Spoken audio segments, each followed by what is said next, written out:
Cœur de patrimoine, Cédric Decoeur. Et pour terminer notre rendez-vous hebdomadaire, on va s'intéresser au contexte de marché en accueillant Eric Blend. Bonjour Eric. Oui, bonjour Cédric. Et merci d'avoir répondu à mon invitation et d'être là sur Radio Patrimoine, dans Cœur de patrimoine pour Swiss Life Gestion Privée. Quels sont les principaux éléments qu'il y a sur le bureau d'Eric Blend en ce moment et qui permettent de lire finalement, d'appréhender le contexte financier actuel? Alors en ce moment, c'est simple, c'est focus sur les taux. On a vraiment... Première chose qu'on regarde le matin en ouvrant ses ordinateurs, c'est déjà l'écart de taux entre le taux de la Bundesbank, le taux obligataire 10 ans allemand et le taux du 10 ans donc français.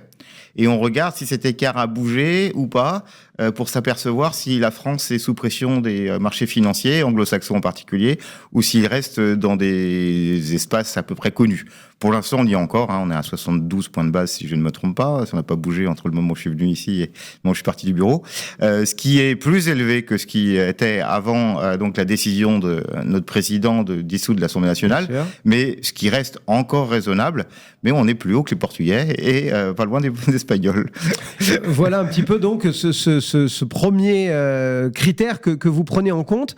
Quand on parle de taux, inévitablement on se dit politique monétaire, banque centrale. C'est vrai qu'on a vu la Banque centrale européenne prendre le lead. C'est une première historique. Alors bon, nous les journalistes, on aime bien quand on peut mettre première, quand on peut mettre historique. On est toujours assez gourmand de ce genre de superlatifs. Et on a la Fed qui devrait déclencher sous peu. Malgré tout, quand on les écoute, nos banquiers centraux, on a l'impression qu'ils sont contents du travail qu'ils ont opéré sur la lutte contre l'inflation, etc. Qu'ils disent que c'est concret, que c'est réel, mais que c'est pas suffisamment convaincant. Est-ce que vous partagez un petit peu cette vision? C'est un peu ce qui est ressorti de ce grand symposium de Jackson Hole, où se réunissent tous les banquiers centraux à la fin de l'été. C'est un peu ce qui en est ressorti. Comment est-ce que vous voyez les choses, vous? Moi, il me semble qu'on peut faire une grosse différence entre ce qui s'est passé aux États-Unis et ce qui s'est passé en zone euro. En zone euro, la hausse de l'inflation, elle est venue essentiellement, si j'ai tout compris, par les problématiques liées au Covid de la Chine, où on n'arrivait pas à se procurer des biens qui normalement arrivent de là-bas par bateau. On avait des goulets d'étranglement. Et puis, on avait la hausse des matières premières du fait de l'approvisionnement en énergie, notamment, et de la guerre en Ukraine. Donc, on avait une inflation qui était totalement indépendante de phénomènes domestiques. Et donc, la hausse des taux, franchement, elle n'avait pas vraiment raison d'exister. Et elle a été pourtant très violente, donc elle a ralenti l'économie. Donc aujourd'hui, qu'on retrouve en zone euro une inflation qui va mieux puisque les produits exportent de Chine, la Chine exporte une déflation aujourd'hui, et puis les problématiques en Ukraine sont quelque part résorbées économiquement par le fait que donc on importe notre gaz du Moyen-Orient, d'Algérie et de Norvège, fait que on a, alors c'est peut-être plus cher, mais en tout cas on a résorbé les gros problèmes de goulets d'étranglement. Donc je sais pas très bien pourquoi la BCE a monté de ses taux, et surtout alors qu'il les monte un peu, oui, mais qu'il les monte de cette ampleur aussi rapidement. Je pense qu'on était quand même quelque part dans quelque chose d'absolument anormal. Sinon, que l'on suivait les États-Unis, qui eux avaient de meilleures raisons de monter les taux, et qu'on voulait pas certainement avoir de l'inflation importée du fait d'un décalage entre le dollar et l'euro encore plus important. Et justement, si on compare les deux, on a l'impression que la banque américaine, qui donc n'a pas pris la première décision, contrairement à ce qui s'est passé depuis que ces deux banques existent, enfin depuis que la BCE en tout cas a rejoint la Réserve fédérale, et bien on a l'impression que cette première baisse de taux, on nous avait annoncé presque un truc fantastique, le consensus était autour de 50 points de base, et puis plus on s'approche de la décision qui devrait intervenir vraiment très rapidement,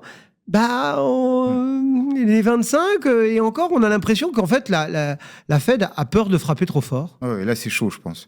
Je pense qu'effectivement, c'est une décision qui va être importante, puisqu'elle nous annonce un changement de cycle, puisqu'on ne parle pas d'une baisse des taux, mais on parle d'un programme de baisse de taux, oui, donc c'est ça, un cycle économique. C'est la première d'une série. Voilà. Et clairement, on a une inflation moins forte, mais l'inflation, elle est domestique, on est bien d'accord. Et ce qui fait bouger la Fed, c'est notamment que le marché de l'emploi se comporte bien moins bien qu'il ne s'est comporté précédemment. Sinon, on était encore dans une période où l'économie américaine était extrêmement robuste. Donc, est-ce qu'elle se retourne d'une économie robuste à tout d'un coup une récession ? Pas forcément quand même. Et puis, est-ce que si on baisse les taux de 50 points de base, on ne fait pas passer au marché financier une inquiétude trop importante? C'est pas forcément non plus le message qu'ils veulent donner. Donc, moi, il me semble que ça se paraît raisonnable de baisser, de montrer que cette baisse de taux, elle arrive là, effectivement, cette semaine, mais elle arrive à 25 points de base. Je pense que 50 points de base va faire plutôt peur au marché qu'autre chose. Et puis, il y a là-bas aussi, parce que j'allais dire chez nous également, mais des questions politiques. Parce qu'aux États-Unis, on est dans le gros de la campagne, on votera en novembre. Et puis, on a aussi des soucis politiques en Europe. L'homme de marché que vous êtes, qu'est-ce qu'il se dit face à ces questions politiques ? J'ai l'impression, moi, que depuis 15-20 ans, chaque fois que je pose la question, on me dit non, mais maintenant, Cédric, les marchés, ils s'en foutent du politique. Ah, mais là, c'est tout rouge, quoi. Si on regarde le scénario géopolitique et politique, c'est tout rouge. Le monde a vraiment changé, entre il y a maintenant 7-8 ans et le monde d'aujourd'hui. On voit bien que les responsables politiques sont plus du tout les mêmes. Ils ont une politique bien plus domestique et bien moins internationale. Il y a des confrontations dans tous les sens entre la Chine et les États-Unis, ou les États-Unis et la Chine, l'Europe et la Chine, et la Chine et le reste du monde, le Moyen-Orient qui est extrêmement compliqué, la Turquie qui est compliquée, la Russie qui est compliquée, la relation franco-allemande est compliquée, l'arrivée au pouvoir de l'extrême droite en Italie complique les choses. C'est compliqué. Je pense que là, on est vraiment tout rouge. Est-ce que l'influence sur la bourse est si importante que ça aujourd'hui ? Pas forcément. Pas forcément, parce que jusqu'à maintenant, on avait des croissances économiques et on avait des bons résultats d'entreprise. Mais sur le moyen terme, ces hausses de tarifs, ça amène de l'inflation, ça fait des barrières aux acquisitions. C'est pas bon quand même, boursièrement parlant. Ouais. Malgré tout, le marché, il a encaissé, digéré, et pas si mal, Trump, le Brexit, la guerre en Ukraine. On est encore sur le court terme. Et sur le court terme, quand on regarde les différences de performance entre les États-Unis et la zone euro, on a une pelle à tarte aujourd'hui. Quand même, quand on regarde nos moyennes valeurs, elles sont vraiment en déconfiture. Quand on regarde ce que dit Total pour savoir s'il ne va pas se faire coter aux États-Unis, non plus en ADR, mais en situation normale, comme place de cotation, c'est quand même violent.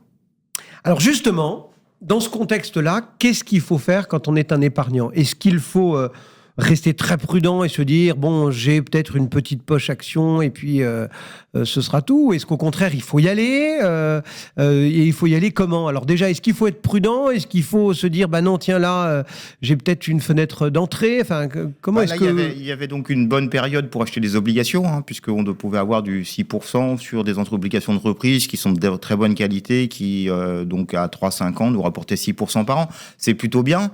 C'est encore le cas. On n'a peut-être pas du 6, on a peut-être du 5,20, 5,30, 5,50 sur des beaux dossiers.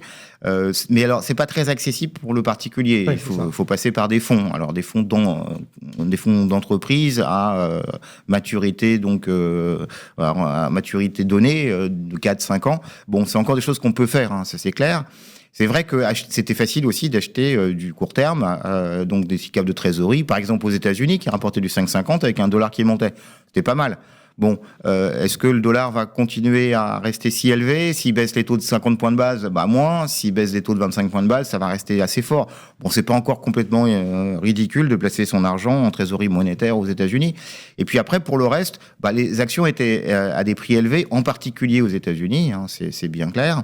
Ils sont beaucoup moins chers. Et encore sur une partie de la cote, parce que sur une partie de la cote, je suis d'accord. On est d'accord que le contexte n'a pas changé, que ce soit aux États-Unis ou en Europe. Si on enlève les quelques 7, 8, 9, 10 vedettes, le reste du marché est assez flat. Beaucoup moins cher, on est bien d'accord. Et en zone euro, aujourd'hui on a des décotes en France, parce que ça a fait mal quand même depuis le mois de juin, parce que les small et mid caps sont complètement délaissés.